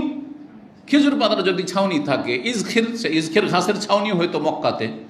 এই জন্য হাদিসে এসেছে যে ইয়া রাসূলুল্লাহ, আপনি যে মারা মক্কার ঘাস টাস কাটা যাবে না, তো ইজখেরটার অনুমতি দেন, কারণ ওইটাই দিয়ে আমরা কি করি? ছাউনির কাজ করি, খড়ের ঘর। জি, তো ছাদ খুলে দেওয়া হইলো, মানে ওই ছাউনি খুলে দেওয়া হইলো, নিয়ে যাওয়া হলো। তাহলে এই হাদিস প্রমাণ করে যে নবী সাল্লাল্লাহু আলাইহি সাল্লামের 900 ভ্রমণ মেরাজ শুরু হয়েছিল নিজ বাড়ি থেকে। কিন্তু পরস্পর বিরোধী হাদিস রয়েছে, ওগুলো জেনে নেওয়া ভালো। এখানে কিন্তু আসেনি, কিন্তু অন্য হাদিস পড়বেন। একটা হাদিস আসবে যে ওয়ানাফি বাইতে উম্মে হানি, আমি উম্মে হানির বাড়িতে ছিলাম। উম্মে হানির বাড়িতে ছিলাম, এখানে আছে আমার বাড়িতে, আর ওখানে আছে উম্মে হানি। উম্মে হানি কে ছিলেন? না, আলী রাদিয়াল্লাহু তাআলার বোন, তার মানে নবী সাল্লাল্লাহু আলাইহি সাল্লামের চাচাতো বোন। বয়সিকা ছিলেন, কোলে করে মানুষ করেছেন, বড় ছিলেন এর থেকে নবী সাল্লাল্লাহু আলাইহি সাল্লাম। তো তার বাড়িতে, বোনের বাড়িতে থাকে। বোনের বাড়িতে থাকা মানে এই নয় যে বোনের রুমে, একাধিক রুম আছে। তো রাসূলুল্লাহ সাল্লাল্লাহু বোনের বাড়িতে, তাহলে কোথায় ছিলেন? সেই রাতে বোনের বাড়িতে ছিলেন। ওই হাদিস প্রমাণ করে। তৃতীয় আর এক হাদিস আর এক রকম, সেখানে আছে যে আমাকে মেরাজে নিয়ে যাওয়া হয়েছে। কোত্থেকে? মক্কায় কাবা ঘরের পাশ থেকে, কাবা ঘরের পাশ থেকে। তাহলে 3 রকমের পরস্পর সাংঘর্ষিক হাদিসে সমন্বয় কি করবেন? ঘটনা তো একটাই, এ কথা বলার তো কোনো অবকাশ নাই যে 3 বার হয়েছে এরকম। হ্যাঁ, বলবেন? ভুল কথা। তাইলে হ্যাঁ, সমন্বয় করতে গিয়ে ওলামারা বলেছেন যে বোনের বাড়িকে নিজের বাড়ি বলে আখ্যায়িত করেছেন। বর্ণনাকারী বলতে গিয়ে যে সূক্ষ্মভাবে বর্ণনা করেছেন, আসলে বোনের বাড়িতে ছিলেন। ঠিক আছে, কারণ অতিরিক্ত তার কাছে মানে জ্ঞান আছে, নলেজ আছে। যে বর্ণনাকারী, যে বাড়িটা ছিল কার? উম্মে হানির বাড়ি, কিন্তু ওই বাড়িতে তিনি সেই রাতে অবস্থান করছিলেন, ওখান থেকে নেওয়া হয়েছে। আর বোনের বাড়ি নিজের বাড়ির মতো। আলী রাদিয়াল্লাহু তাআলা ছোট থেকে নবী সাল্লাল্লাহু আলাইহি সাল্লামের ঘরে মানুষ হয়েছেন, সব দেখাশোনা নবী সাল্লাল্লাহু করেছেন, একই বাড়ির মতো ছিল একবার। তো যেই হাদিস আছে যে কাবা ঘরের পাশ থেকে, ওর সাথে কীভাবে সমন্বয় হবে? ওর সাথে সমন্বয় হচ্ছে যে এটা দ্বিতীয় স্তর বর্ণনা করা হয়েছে। রাসূলুল্লাহ সাল্লাল্লাহু আলাইহি সাল্লামকে ওই উম্মে হানির বাড়ি থেকে উঠিয়ে নিয়ে, ছাদ বিদীর্ণ হইলো, উঠিয়ে নেওয়া হইলো। উঠিয়ে নেওয়ার পরে কাবার পাশে, জমজমের পাশে নিয়ে আসা হলো। আর তারপরে জমজম দিয়ে তার যে হার্ট, কলব, হৃদয়, সেটাকে ধুইয়ে পরিষ্কার পরিচ্ছন্ন করা হইলো। আর তখন কি হয়েছিল? তাহলে হার্টের অপারেশন, যেটা আজকাল হার্টের অপারেশন করেছে। 1400 বছর আগে আল্লাহ রাব্বুল জিবরাইল আলাইহিস সালামকে দিয়ে করিয়ে দেখিয়ে দিয়েছেন। নবী সাল্লাল্লাহু আলাইহি সাল্লামের যে হার্টের অপারেশন, যেটাকে বলা হয়েছে সিনা চাক করা অথবা বক্ষ বিদীর্ণ করা, শুদ্ধ বাংলায় শাক্কুস সাদর, কয়বার হয়েছে? কয়বার? 2 বার। একবার হয়েছে বাল্য জীবনে, যখন হালিমা সাদিয়া দুধ মায়ের বাড়িতে অবস্থান করছিলেন আর বকরি ছাগল চড়াচ্ছিলেন, আর ছোটো ছোটো সাথীর সঙ্গে ওরা সব বকরি চড়াচ্ছে। হঠাৎ করে জিবরাইল আলাইহিস সালাম ধরে নিয়ে ফেলে দিয়ে আর দেখতে পাচ্ছেন তারপরে কে যেন আসলো, আর তারপরে তাকে কি করলো, বক্ষ ফেড়ে দিল, আর তারপর কি করলো টরলো, চেহারাটা পরিবর্তন যেন একটু ভয়ে ভীত, কিন্তু তারপর সুস্থ, কিছু নেই। দাগ ছিল কিন্তু নবী সাল্লাল্লাহু আলাইহি সাল্লামের পক্ষে দাগ ছিল, যে যাতে কেউ এটা অস্বীকার না করে যে মিথ্যাচার করা হয়েছে, দাগ ছিল। কিন্তু সাথে সাথে ভালো হয়েছে। এমন নয় যে অপারেশন করার পরে, যাদের ওপেন সার্জারি, অপারেশন করার পরে দীর্ঘ সময় ভালো হইতে লাগছে, ঘা শুকাতে লাগছে না, ওই সময় হয়েছিল। ভয় পেলেন হালিমা সাদিয়া রাদিয়াল্লাহু হালিমা সাদিয়া, আর তারপরে তখন মায়ের কাছে দিয়েছিল, কি হয় না হয় এত আমি ঝুঁকিয়ে নিতে পারবো না, যাক দিয়ে আসি, আমানত ওর মাকে দিয়ে চলে আসি। আরেকবার হয়েছিল এই মেরাজের সময়। জি, ওই কথাটা এখানে আসছে। তাহলে সমন্বয় আশা করি বুঝতে পারলেন যে ঘটনা মক্কাতে হয়েছিল এবং প্রথম শুরু হয়েছে উম্মে হানির বাড়ি থেকে, আর তারপরে নিয়ে আসা হয়েছে কাবার কাছে। ফানাজালা জিবরিল, জিবরাইল আলাইহিস সালাম নেমে আসলেন। ফাফারাজা সাদরি, আমার সিনা বক্ষকে বিদীর্ণ করলেন। সুম্মা গাসালাহু বিমায়ে জমজম, তারপরে সেটাকে ধুয়ে দিলেন জমজম পানি দিয়ে। মানুষের কলবে যেমন ভালো বৈশিষ্ট্য আছে, ভালো গুণ আছে, ভালো শক্তি আছে, তেমনি মন্দ শক্তি আছে। মানুষের প্রত্যেক মানুষের আছে, কারো মধ্যে বেশি, কারোর মধ্যে কম। কারোর মধ্যে ভালো শক্তি বেশি আছে, ভালো গুণ বেশি আছে, ওটা বেশি শক্তিশালী। আর কারোর মধ্যে মন্দ গুণটা বেশি আছে, যার ফলে সবসময় মন্দর দিকে যায়। ওর চিন্তা চেতনা সবসময় খারাপ। একই সাথে পড়াশোনা করছে, কিন্তু একজন সবসময় পজিটিভ ভালো চিন্তা করে, আমি ভালো কি করে করব, আমি ভালো রেজাল্ট কি করে করব, আমি আমার আব্বা আমার ভালো কি করে করব, আমার পরিবারের উন্নতি কি করে করব, আমি দিনী এলেম কি করে শিখব, আমি আরও নেক ভালো মানুষ কেমন করে হব, সবসময় এইরকম চিন্তা। এগুলো কিন্তু কলবে আসছে না, সবগুলির কথা কিন্তু কলবে উদ্রেক হচ্ছে। আর কিছু মানুষ আছে যাদের মধ্যে এই খারাপ গুণগুলো বেশি আছে, সবসময় খারাপ চিন্তা, সবসময় খারাপ চিন্তা। নতুন এসেছে দামামে, এরকম বহু ঘটনা শুনেছি। তারপর আসার পরে কোথায় মদ পাওয়া যায়, কোথায় ব্যভিচারের সুযোগ সুবিধা আছে, কোথায় সমকামিতা হয়, তো কোথায় আউযুবিল্লাহ, কোথায় কি হয়, কোথায় কোন পাপ হয়, কোথায় নারী ব্যবসা কারা করে, ওই যেগুলো ভেগে আসে সেসব কাজের মেয়েগুলো সেগুলোকে কোনো এক জায়গায় রাখে, আর এগুলো করে কোথা থেকে, আর খোঁজ পায়, আর তারপরে তাদের সাথে সম্পর্ক হয়ে যায়। আর তারপরে এইরকম আসামের কাঠগড়ায় কত গেছে, আর 5-5 বছর করে জেলে গেছে। আর আমার এই দামামের ইতিহাসে কত এরকম লোকের অনুবাদ করেছি, কথা বুঝতে পেরেছেন? অথচ তারা নতুন এসছে, আর এখানে কেউ 25-30 বছর আছে, এগুলো খবরই রাখে না।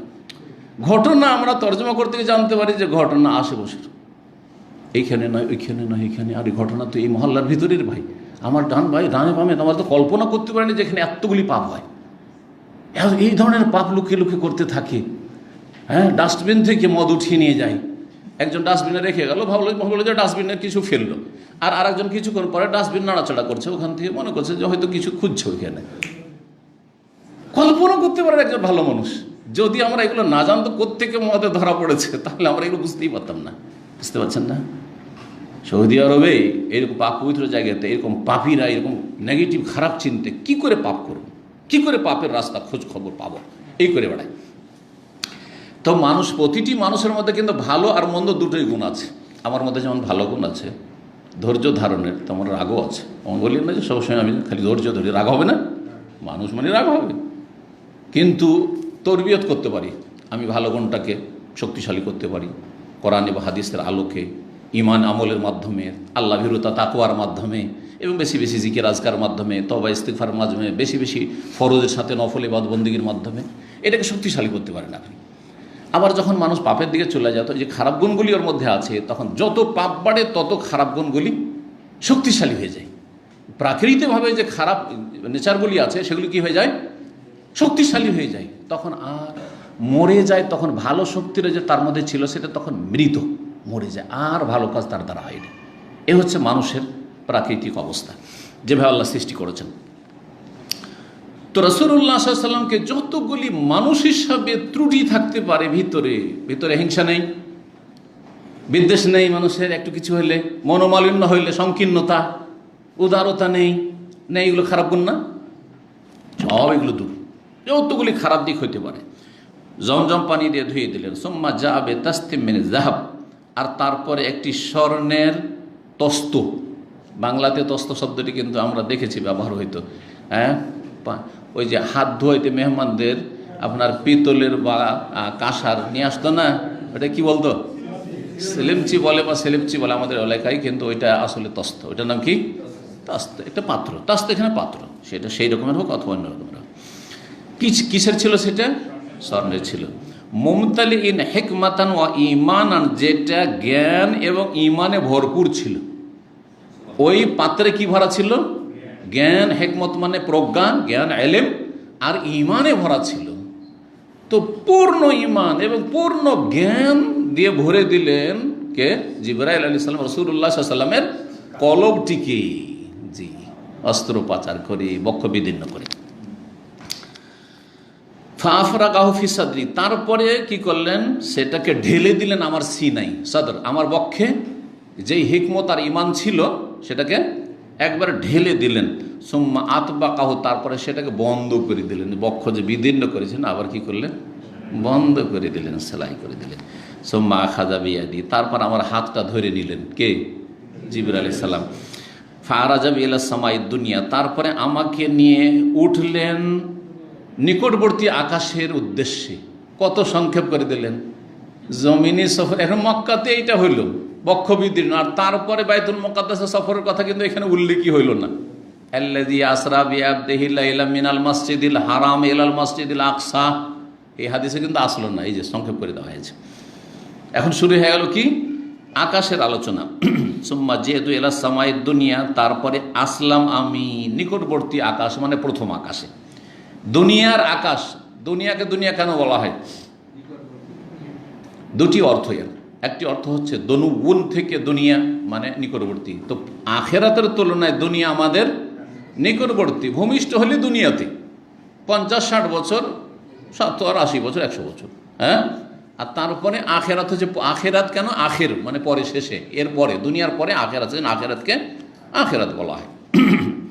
আর দুনিয়াকে দুনিয়ার নামকরণ এই জন্য হয়েছে, আর একটি কারণ, দুনিয়া দানা আতুন থেকে, হ্যাঁ, বা দানিয়ন থেকে, দানা আতুন মাজদার। দানা আতুন মানে হচ্ছে নিকৃষ্ট, নিকৃষ্ট। তো পরকালের তুলনায়, পরকালের সুখ শান্তির তুলনায় দুনিয়া নিকৃষ্ট। দুনিয়ার যদি কোটি কোটিপতি হয়ে যান, সারা দুনিয়ার যদি রাজত্ব পেয়ে যান, তবুও আখেরাতে জান্নাতের সামান্য একটু জায়গার তুলনায় তুচ্ছ, নিকৃষ্ট। দুনিয়া মানুষের ঈমান আমলকে, চরিত্রকে ধ্বংস করে দেয়। যত পয়সা হচ্ছে অধিকাংশ লোক খারাপ হয়ে যাচ্ছে, অল্প কিছু লোক ভালো থাকছে। পয়সা হইলেই খারাপ, ক্ষমতা পেলেই খারাপ, ক্ষমতা না পেলে সোজা থাকতো। বোঝা গেছে? তা আল্লাহ যে আমাকে আপনাকে বেশি পয়সা দিচ্ছেন না, এতে অনেক হিকমত আছে হয়তো। আল্লাহ ভালো জানছেন যে একে যদি বেশি পয়সা দিয়ে দিই তো সীমা লঙ্ঘন করবে। কাল্লা ইন্নাল ইনসানা লা ইয়াতগা আর রাহু ইসতাগনা। আল্লাহ বলছেন, শোনো, ইন্নাল ইনসান, মানুষের স্বভাব হচ্ছে যে সীমা লঙ্ঘন করে, বাড়াবাড়ি করে। কখন? আর রাহু ইসতাগনা, যখন দেখে যে আমি অমুখাপেক্ষী হয়ে গেছি, অভাবমুক্ত হয়ে গেছি, পয়সার কোনো অভাব নেই, কারো ধারধারি নেই, আমার জনবলের দরকার নেই, আমার কাছে আছে সব কিছু, বাহিনী আছে, আমার লাঠিয়াল বাহিনী আছে, হ্যাঁ, আমার দলের অনুসারীরা আছে, আমার ভক্তরা আছে না। তো এটা হচ্ছে মানুষের খারাপ স্বভাব। তো যাই হোক, দুনিয়া প্রথম আকাশে আসলাম। কালা জিবরাইল, তখন জিবরাইল সাল্লাল্লাহু আলাইহি ওয়াসাল্লাম খাজেন ইসলাম, আকাশের প্রহরীকে, আকাশের দ্বাররক্ষী। খাজেন আকাশের দ্বাররক্ষী বলতে পারেন, বা দ্বারের যে আপনার প্রহরী, পাহারাদার, হারিস, তাকে বলেন ইফতাহ, খোলো। কালা মান হাজা, কে ইনি? কালা জিবরিল। তখন জিবরাইল আলাইহিস সালাম কি বললেন? আকাশের আল্লাহ রাব্বুল আলামিনের পরে আকাশবাসীর নেতাকে জিবরাইল আলাইহিস সালাম। অথচ তার মধ্যে এই অহংকার নেই, আরে আমি আকাশে আসছি আর তুমি আমাকে কে জিজ্ঞেস করছো? চিন্তা করুন তো, দেশের একটা এমপিকে আপনি কে বলছেন? আরে কি যে অকথ্য ভাষায় গাল দেওয়া শুরু করবে, তার আসল মুখোশ খুলে যাবে যে কি চরিত্রের লোক, ঠিক না? আরে তুমি একজন পুলিশ আর তুমি আমাকে চার্জ কে বলছেন? যা বলছি তাই করো, বলছে না? বলছেন আজকাল। আউযু বিল্লাহি মিনাশ শাইতানির রাজিম। জিবরাইল আলাইহিস সালাম আমাদেরকে উত্তম চরিত্র শিখিয়েছেন, কত বিনয়ী, কত নমনীয় একজন সাধারণ ফেরেশতা, গেটম্যান আকাশের। জিজ্ঞেস করছে মান হাজা, কে? তখন কি বলছেন? জিবরাইল, মানে আনা জিবরাইল, আমি হচ্ছে জিবরাইল। তাহলে এখান থেকে আমরা কি আদব শিখলাম?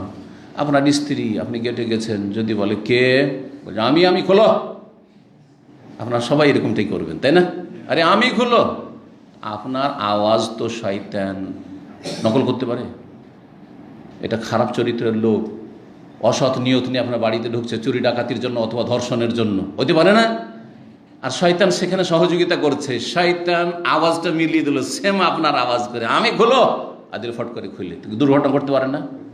তো আপনার বেকুফি না এটা যে আপনি রাগ করবেন? আরে আমাকে জিজ্ঞাসা করছো। যদি স্ত্রী বলে আরে তুমি আমি কেন করছো, বলো যে আমি অমুক বলছি, অমুকের আব্বা বলছি, আস্তাগফিরুল্লাহ। তাহলে আমাদেরকে শিখতে হবে, বাড়িতে ঢুকলে বাসায় গেলে কি বলবেন?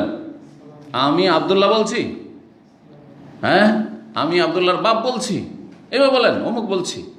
কিন্তু কথা আমি বলছি, তুমি বুঝতে পারো না আওয়াজে? না না না, খবরদার না, এরকম করবেন না। জিবরাইল আলাইহিস সালাম বলছেন আমি জিবরাইল। কাল হাল মা আহাদ, আপনার সাথে কেউ আছে নাকি? আরো তদন্ত করছেন। আরে তোমার জিজ্ঞাসা করার কি অধিকার আছে? আমি বলছি বলো, আমি তো নেতা এখানকার, ঠিক না? কথা বলছেন। নেতাদেরকে শিক্ষা নেওয়া উচিত এই মেরাজের হাদিস থেকে, অনেক শিক্ষণীয় দিক রয়েছে। তো আপনার সাথে কে? তো বলছেন জিবরাইল আলাইহিস সালাম। হ্যাঁ, কি বললেন?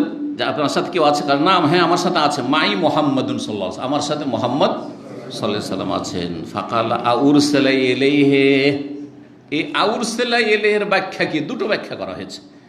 তাকে কি রাসূল অলরেডি করা হয়েছে? উরসালা ইলাইহি মানে তার কাছে কি আসমানি পয়গাম পাঠানো হয়েছে? তার মানে তিনি কি অলরেডি রাসূল হয়ে গেছেন?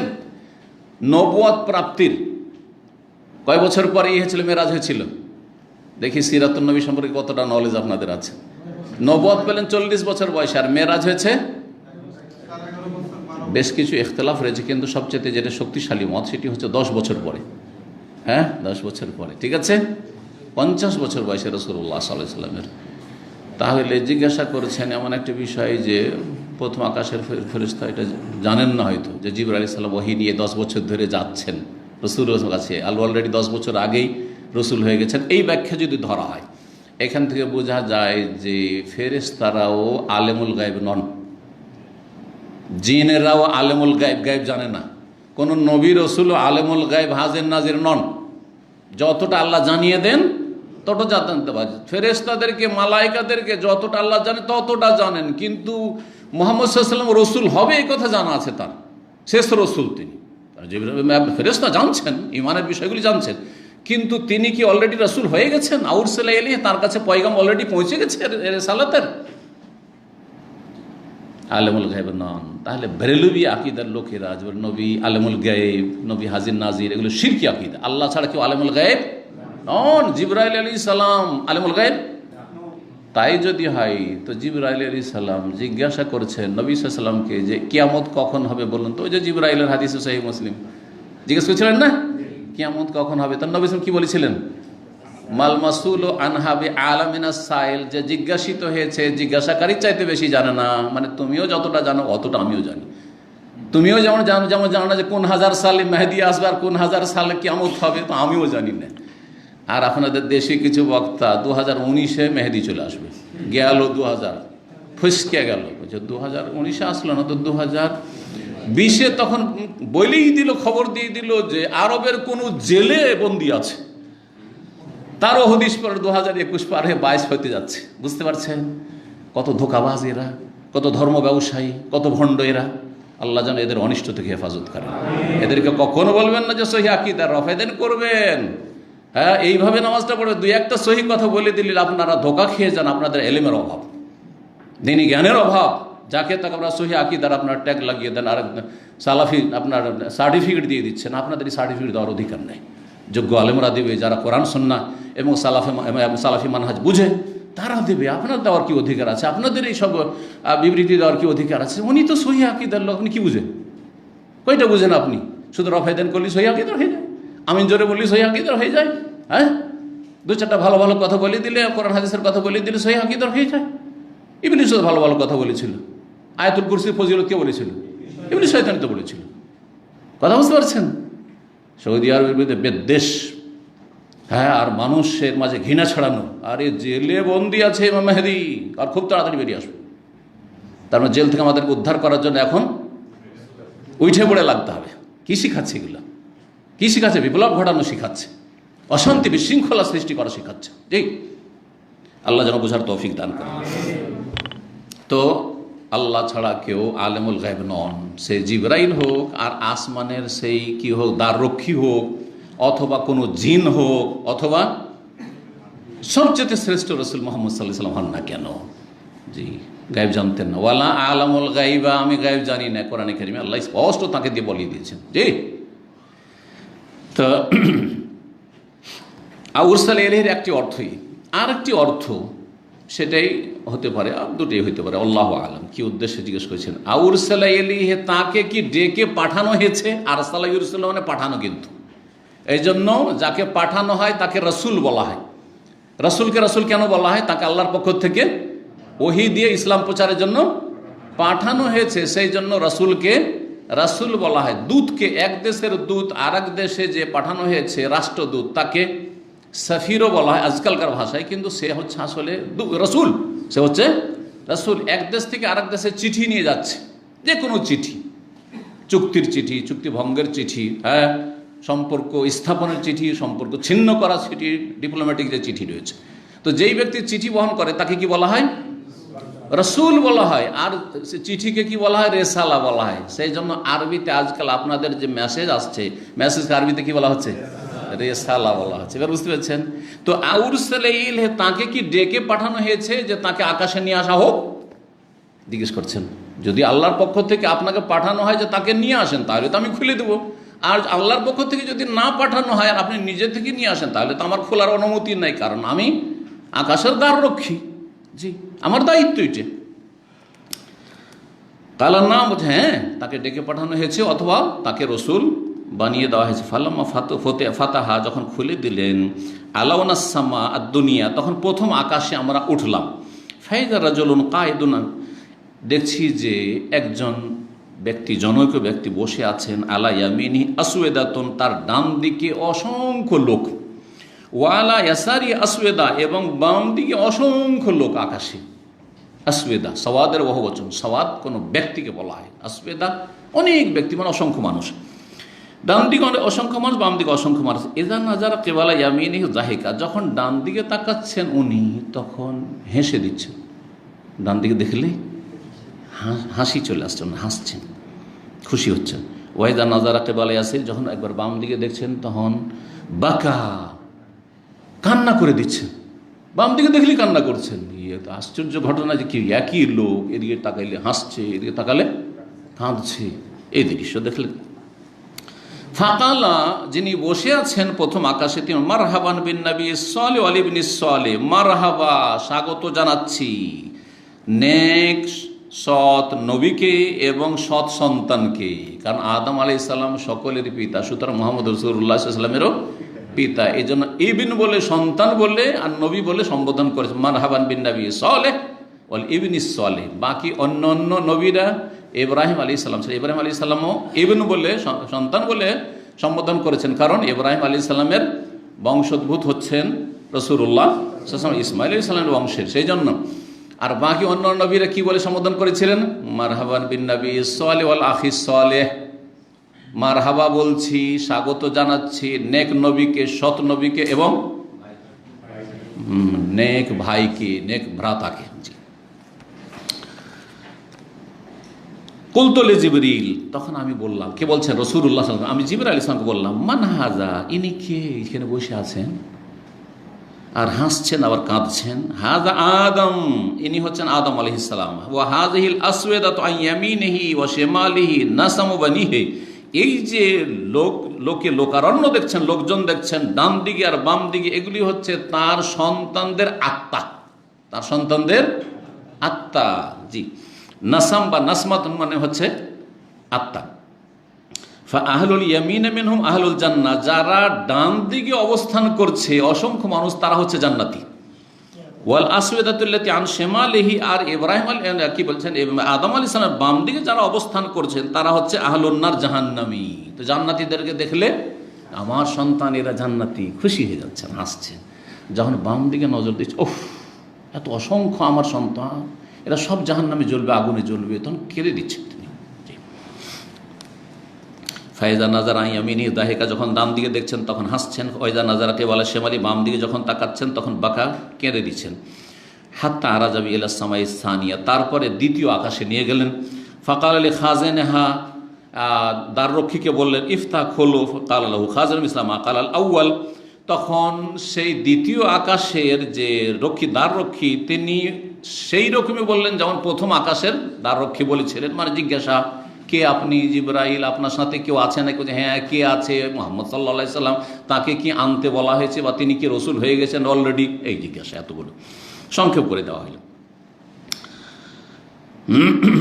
ফাফাতাহা, তারপরে দ্বিতীয় আকাশ খুলে দেওয়া হলো। কালা আনাস, আনাল বলছেন ফাযাকারা, বর্ণনাকারী উল্লেখ করেছেন আন্নাহু ওয়াজাদা। আনাস কার থেকে বর্ণনা করেছেন হাদিসটা এখানে দেখুন প্রথমখানে। আনাস, হ্যাঁ মনে আছে, আবুজার সাহাবী থেকে, আবুজার সাহাবী থেকে বর্ণনা করেছেন। তো বলছেন যে ফাযাকারা, উল্লেখ করেছেন, আনাস বলছেন মানে উল্লেখ করেছেন তার উস্তাদ কে? আবুজার রাদিয়াল্লাহু তাআলা আনহু বলছেন, তিনি উল্লেখ করেছেন আন্না ওয়াজাদা ফিস সামাওয়াতে, আকাশগুলিতে পেয়েছিলেন আদম আলাইহিস সালামকে, ইদ্রিসকে, মূসাকে, ঈসাকে, ইব্রাহিমকে সালাওয়াতুল্লাহ আলাইহিম ওয়াসসালামু আলাইহিম। জি, সালাওয়াতুল্লাহ ওয়াসসালামু আলাইহিম। জি, আল্লাহর সালাত এবং সালাম তাদের উপর বর্ষিত হোক। এদেরকে পেয়েছিলেন, এখানেও সংক্ষেপ করে দেওয়া হয়েছে, কিন্তু আর কোন আকাশে কোন নবীকে পেয়েছিলেন এ কথা বলা হইল না। কিন্তু আমরা সিরাতুন নবীতে আলোচনা করেছি ধারাবাহিক, প্রত্যেক আকাশে কোন কোন নবীকে পেয়েছিলেন সেই বিষয়গুলি সংক্ষেপে বলে দিই। প্রথম আকাশে পেয়েছিলেন কাকে? আদম আলাইহিস সালামকে। দ্বিতীয় আকাশে পেয়েছিলেন দুইজন নবীকে, কে বলতে পারে?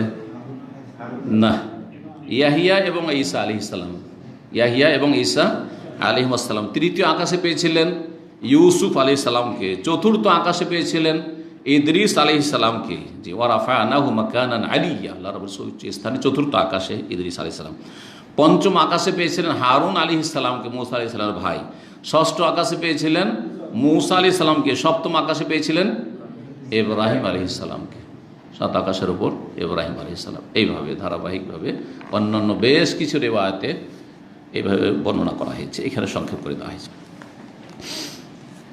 বলছেন যে উল্লেখ করেছেন নবীদের নাম, ওয়ালাম ইউসুবেদ কাইফা মানাজিলুহুম, কিন্তু তিনি বিষয়টি সুস্পষ্ট করেননি যে তাদের অবস্থান কার কোথায় ছিল, কোন আকাশে কোন নবী ছিলেন। গায়রা আন্নাহু যাকারা, তাহলে আবুজার রাদিয়াল্লাহু তাআলা আনহু থেকে যখন আনাস বর্ণনা করেছেন তখন ক্লিয়ার করেনি, কিন্তু অন্যান্য বর্ণনাকারী যারা তারা সবগুলি তরতিবের সাথে সিরিয়ালি নামগুলি বর্ণনা করেছেন। গায়রা আন্নাহু যাকারা, তবে তিনি উল্লেখ করেছেন আন্নাহু ওয়াজাদা আদম ফিস সামাইদ দুনিয়া, আদম আলাইহিস সালামকে প্রথম আকাশে পেয়েছিলেন, আর ইব্রাহিম আলাইহিস সালামকে ফিস সামাই সাদেসা, ষষ্ঠ আকাশে। এটাও তথ্যগত ভুল এই অংশটুকু। ইব্রাহিম আলাইহিস সালাম কোথায় পেয়েছিলেন? সপ্তম আকাশে। সপ্তম আকাশ, ষষ্ঠ আকাশে না। ষষ্ঠ আকাশে পেয়েছিলেন কাকে? মূসা আলাইহিস সালামকে।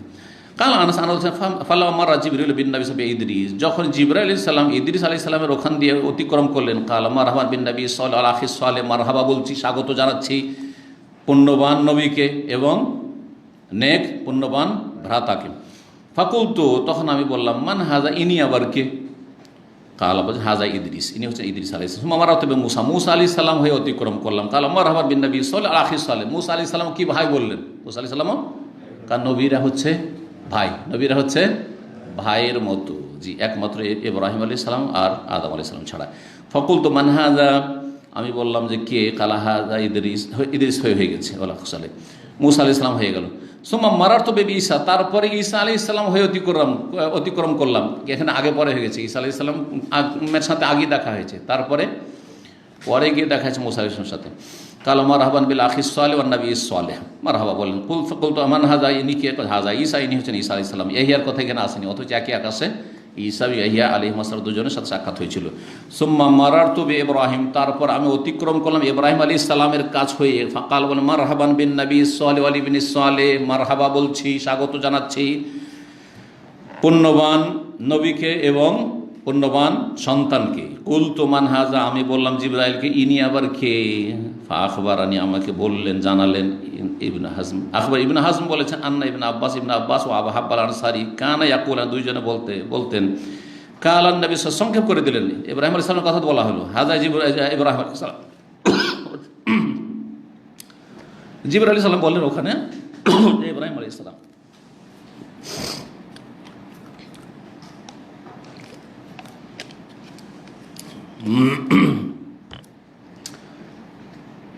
কি বলছিলাম যে ইব্রাহিম আলাইহিস সালামের কথা আসলো শেষখানে। যাই হোক, সংক্ষেপে এলো বলে নামগুলি আসলো, কিন্তু আসলো মোটামুটি, আর কিছু আসলো না। তারপরে আর এক সনদ ইবনে শাহাব জোহরি কালা ইবনে শাহাব আখবরানি ইবনে হাজম বলেছেন আন্না ইবনে আব্বাস, ইবনে আব্বাস এবং আবু হাব্বান আনসারি, এই দুজন সাহাবী, কানা ইয়াকুলান, তারা বলতেন, কালান নবী সাল্লাল্লাহু আলাইহি ওয়াসাল্লাম বলেছেন, সুম্মা ওরে যাবি, তারপরে আমাকে আরও আগে নিয়ে যাও সিদরাতুল মুনতাহার পরে। জিবরাইল আলাইহিস সালাম বলেন আমি আর যেতে পারবো না, এখন আপনি। জি, সিদরাতুল মুনতাহা কোথায় আছে? হ্যাঁ, ঠিক আছে, কিন্তু কোথায়, কোন আকাশে? কোন হাদিস আছে ষষ্ঠ আকাশে, কোন হাদিস আছে বা কোন সিরাতের বর্ণনায় আছে সপ্তম আকাশে। তো সমন্বয় হচ্ছে যে এত বিশাল গাছ সিদরাতুল মুনতাহা, বড়ই গাছ, কুল গাছ। সিদরাতুল মানে কিন্তু কুল গাছ, বড়ই গাছ। আর মুনতাহা মানে শেষ সীমানা, মুনতাহা মানে শেষ সীমানা। তো এই সিদরাতুল মুনতাহার শেকড় আছে ষষ্ঠ আকাশে, আর গাছের কাণ্ড আর ডালপালা আছে সপ্তম আকাশে। তো আসল গাছ আছে কোথায়? সপ্তম আকাশে। জি, তো এইভাবে সমন্বয়। তো বলছেন যে আমাকে নিয়ে যাওয়া হাত্তা জাহার তোলে মুস্তাওয়া, আমি এমন এক স্তরে পৌঁছে গেলাম, আসমা ফিহে শরীফ আল আকলাম, যেখানে কলমের খড়খড় আওয়াজ শুনছি। শরীফ মানে ফিরানো কলম, কলমের ঘষা, কলমে যখন লিখে সরসর করে আওয়াজ। এই কলম তো খুব চিকন কলম, সেই জন্য বুঝতে পারে না, তারপর আওয়াজ হইতে পারে। কিন্তু আমরা ছোটোকালে কোন কলমে লিখেছি জানেন? আপনাদের মধ্যে কেউ আছে? কঞ্চির কলম, এই যে বাঁশের কঞ্চি আছে না, কঞ্চির কলমে কঞ্চিগুলি কেটে সুন্দর করে কলম বানিয়ে তারপরে কালিতে ডুবিয়ে আমরা শ্রুতি ভালো লেখা শিখতাম, আলিফ বা তা শায়ের করে শিখতাম। জি, এটা। আর প্রাইমারি স্কুলে গেছি তখন ওখানে সিলেট পেন্সিল দিয়ে দিয়েছে, সিলেট আর পেন্সিল ধরিয়ে দিয়েছে। জি, ওই সব যুগ চলে গেছে, এখন পয়সা হয়েছে মানুষের কাছে, তাই না? সুবহানাল্লাহ। লৌহে মাহফুজে লেখা হচ্ছে, কি লেখা হচ্ছে? যা কিছু লেখা হচ্ছে লৌহে মাহফুজে লেখা। লৌহে মাহফুজে যা লেখা হচ্ছে, কলম লিখছে, তার আওয়াজ পাচ্ছেন কে? রাসূলুল্লাহ। কত তাহলে আল্লাহ রাব্বুর নিকটবর্তী হয়েছেন। জি, কালা ইবনে হাজম আনাস মালিক, ইবনে হাজম আনাস মালিক বলছেন, কালান নবী সাল্লাল্লাহু আলাইহি ওয়াসাল্লাম বলেছেন, ফারাদাল্লাহু আলা উম্মতি 50 সালাতান, আল্লাহ রাব্বুল আমার উম্মতের 50 সালাত ফরজ করলেন। ফারাজাতু বিযালিক, এই নিয়ে আমি ফেরত হইলাম, ফিরে আসলাম। হাত্তা মারারতু আলা মুসা, আমি অতিক্রম করলাম মুসা আলাইহিস সালামের পাশ হয়ে। ফাকালা, জিজ্ঞেস করলেন, মা ফারাদাল্লাহু লাকা আলা উম্মাতিকা, আল্লাহ আপনার উপর আপনার উম্মতের জন্য কি ফরজ করেছেন? আল্লাহ আপনার জন্য আপনার উম্মতের উপর কি ফরজ করেছেন? কুলতু, তখন আমি বললাম, ফারাজা 50 সালাতান, 50 ওয়াক্ত সালাত ফরজ করেছেন। দিনে রাতে 24 ঘন্টা 50 ওয়াক্ত যদি পড়তে হয় তাহলে আধা ঘন্টা না, 20 মিনিট থেকে 25 মিনিটের মধ্যে এক সালাত। 20-25 মিনিট যাবে না এক সালাত, 20-25 মিনিট যাবে না এক সালাত। সুবহানাল্লাহ। কেউ আদায় করতো? ইল্লা মান রাহিমাল্লাহ, ইল্লা মান রাহিমাল্লাহ। 5 ওয়াক্ত সালাত, 5 ওয়াক্ত, তাও শতকরা 95 থেকে 98 জন বেনামাজি। এটা পরিসংখ্যান, পৃথিবীর যে কোনো দেশ বলতে পারেন। নামাজি শেষ। নবী সাল ভবিষ্যৎবাণী, আমার উম্মতের প্রথম যেই বিষয়টি উঠে যাবে গুরুত্বপূর্ণ, সেটা হচ্ছে সালাত। সালাত উঠে যাবে। আর সর্বশেষ যেটা উঠে যাবে সেটা হচ্ছে আল হুকম, ইসলামী আইনের বাস্তবায়ন। ইসলামী আইনের দুটোই কিন্তু ভবিষ্যৎবাণী হয়ে গেছে, কিয়ামতের লক্ষণ। নামাজও উঠে গেছে প্রথম, আর তারপরে ইসলামী শাসন ব্যবস্থা উঠে গেছে। আল্লাহ যেন আমাদের হেফাজত করেন। ফিতনার যুগে আল্লাহ যেন আমাদের হেফাজত করেন। তো 50 ওয়াক্ত সালাত ফরজ করেছেন। বললেন, কালা মুসা বলেন, ফারজে এলা রব্বিকা, রবের কাছে ফিরে যান, যান আপনার রবের কাছে ফিরে যান। ফাইন্না উম্মাতাকা লা তুতিকু যালিকা, আপনার উম্মত এত দুর্বল হবে, কমজোর, ওরা পারবে না। আরও বললেন বুঝাবার জন্য যে আমার উম্মত কত শক্তিশালী, বনি ইসরায়েলরা তাও পারেনি, যাও আল্লাহ ফরজ করেছিলেন, তো আপনার উম্মত কি করে পারবে। জি, ফারাজানি, আমাকে ফিরিয়ে দিলেন। সাতরাহা, তার কিছু অংশ, সাতর মানে অর্ধেকও হয়, আর সাতর মানে একটা অংশ, সাতর মানে একটা অংশ, এখানে একটা অংশের অর্থে এক অংশ আল্লাহ কি করে দিলেন, স্থগিত করে দিলেন, মাফ করে দিলেন। সেই অংশটা কতটা ছিল, 5 ওয়াক্ত, 9 বারে গিয়ে 5 করে ফিরে আসছেন, 5 কমিয়ে 45 নিয়ে আসলেন, এইভাবে। ফারাজাত এলা মুসা, মুসা আলাইহিস সালাম ফিরে আসলাম। কুল, তো আমি এসে বললাম, ওয়াদা, যখন জিজ্ঞেস করলেন মুসা আলাইহিস সালাম কি হইল, বললেন যে একটা অংশ আল্লাহ কি করেছেন, মাফ করে দিয়েছেন, কমিয়ে দিয়েছেন। কালা রাজে রব্বাকা, আপনার রবের কাছে ফিরে যান। ফাইন্নম্মাতাকা লা তুতিকু, আপনার উম্মত পারবে না। ফারাজা, তো আমি ফিরে আসলাম আল্লাহর কাছে ফিরে, আল্লাহ কমিয়ে দেন, আমার উম্মত পারবে না। ফাওয়াদা সাতরা, একটা অংশ আল্লাহ মাফ করে দিলেন। ফারাজা, তো এলি, আবার ফিরে আসলাম মুসা আলাইহিস সালামের কাছে। ফাকাল ইরজি ইলা রব্বিকা, রবের কাছে ফিরে যান। ফাইন্না উম্মাতাকা লা তুতিকু যালিক, ফারাজাতু, আবার ফিরে গেলাম আল্লাহর কাছে। ফাকালা, তখন আল্লাহ বলে 5 করে কমতে যখন আর 5 বাকি আছে, তখন আল্লাহ রাব্বুল আলামিন ঘোষণা করে দিলেন, ফিরে আসছেন রাসূলুল্লাহ সাল্লাল্লাহু আলাইহি ওয়াসাল্লাম, উপর থেকে ঘোষণা আসছে কি, হুন্না খামসুন, এই হচ্ছে 5 ওয়াক্ত, খামসুন মানে 5, খামস এই হচ্ছে 5, ওয়াহুন্না খামসুনা, আর তা সওয়াবের দিক থেকে কি হচ্ছে 50। তাহলে এর অর্থ হচ্ছে হুন্না খামসুন, এই হচ্ছে 5 ওয়াক্ত, খামসুন ফিল আদা, 5 ওয়াক্ত আদায় করতে হবে, আর ওয়াহুন্না খামসুনা, আর তা সওয়াব নেকির দিক থেকে 50-এ পরিণত হবে। মানজাবিল হাসানাতে ফালাহু আশরু আমসালিহা, যে এক নেকি করবে তাকে মিনিমাম কমপক্ষে 10 গুণ দেওয়া হবে, 10 গুণ, তাহলে 5 10-এ 50। সুতরাং সুসংবাদ ওই সব ভাই বোনদের জন্য যারা 5 ওয়াক্ত সালাত আদায় করছেন, তারা কয় ওয়াক্তের নেকি পাচ্ছেন, 50 ওয়াক্তের নেকি পাচ্ছেন, মিনিমাম 50 ওয়াক্তের নেকি পাচ্ছেন। জি, লা ইউবাদদালুল কাউলু লাদাইয়া, আমার কথা রদবদল হবে না, আমি বলে দিলাম 50-50-এর নেকি। ফারাজা, তো মুসা ফিরে আসলাম। কালা রাজে রব্বাক, তারপরে বলছেন যে 5ও পারবে না আপনার উম্মত। তার সত্যি বলেছেন, কত যে হিতাকাঙ্ক্ষী ছিলেন মুসা আলাইহিস সালাম আমাদের, কত যে দরদি ছিল আমাদের ব্যথায় ব্যথিত, যে এরা জাহান্নামে চলে যাবে নামাজি হয়ে। যান রবের কাছে ফিরে যান, 5 ওয়াক্তও পারবে না। ফাকুল, তো তখন নবী সাল্লাল্লাহু আলাইহি ওয়াসাল্লাম বলছেন, আমি বললাম, ইস্তাহিয়াইতু মির রব্বি, আমার রবের কাছে যেতে আমি লজ্জা পেয়ে গেছি, কত যাব, 9 বার হয়ে গেল, আমার রবের কাছে যেতে লজ্জা পেয়ে গেছি, আর যেতে পারবো না, যা হবে হবে। সুম্মান তালাকাবি, তারপর আমাকে নিয়ে চলে হাত্তা ইনতাহা ইলা সিদরাতুল মুনতাহা, এই অতঃপর নাই, সেখানে ফিরে আসার আগে সিদরাতুল মুনতাহা গিয়েছিলেন, কিন্তু এখানে পরে বর্ণনা করা হচ্ছে। সিদরাতুল মুনতাহা, সেই বড়ই গাছের কাছে গেলেন। ওয়া গাশিয়াহা আলওয়ানুন, সেই বড়ই গাছটি এত অসাধারণ অলৌকিকত্ব সম্পন্ন গাছ যে সেটাকে রকমারি রঙে ঢেকে আছে, এমন সুন্দর সুন্দর রঙে ঢাকা সেই গাছটি। লা আদরি মাহিয়া, সেই রঙগুলি যে কিসের তাও বুঝি না, আর কিসের সেই জিনত অলঙ্কার তাও আমি উপলব্ধি করতে পারছি না। সুম্মা উদখিলতুল জান্নাহ, তারপর আমাকে জান্নাতে নিয়ে যাওয়া হইল। তাই নবী সাল্লাল্লাহু আলাইহি ওয়াসাল্লাম জান্নাতে ঘুরেছেন, দেখে জান্নাতের নিয়ামত দেখে। ফাইদা ফিহা, তাতে গিয়ে দেখলাম হাবাইলুল লুলু, মণি মুক্তার, সেখানে মালা সমূহ রয়েছে, হার রয়েছে। ওয়াইদা তোরাবহাল মিসকু, আর জান্নাতের মাটি দেখলাম যে ফ্লোর মাটি, সেটা ছিল কিসের, মিস্ক, যে মৃগ নাভি, যে হরিণের মৃগ নাভি থেকে যে সবচেয়ে মূল্যবান সুগন্ধি হয়, সেই সুগন্ধি হচ্ছে জান্নাতের হলো জান্নাতের মাটি, এই দেখলাম। জি, কস্তুরী, যেটাকে বলা হয় বাংলায় কস্তুরী বলা হয়ে থাকে। ওয়াইদা তোরাবহা, জান্নাতের মাটি হচ্ছে কস্তুরীর মাটি। এখানেই আজকের আলোচনা শেষ হলো। আল্লাহ রাব্বুল আলামিনের কাছে দোয়া করি, আল্লাহ যেন আমাদের সঠিক পথে রাখেন, 5 ওয়াক্ত সালাতের হেফাজতের আজীবন তৌফিক দান করেন। আল্লাহ রাব্বুল আলামিন যেন আমাদের মাঝে যারা এই 5 ওয়াক্ত সালাতে ঘাটতি করে তাদেরকে আল্লাহ যেন হেদায়েত নসিব করেন এবং তাদেরকে ফিরে আসার তৌফিক দান করেন। ওয়া সাল্লাল্লাহু আলা নবিয়িনা মুহাম্মদ ওয়া আলা আলিহি ওয়া সাহবিহি।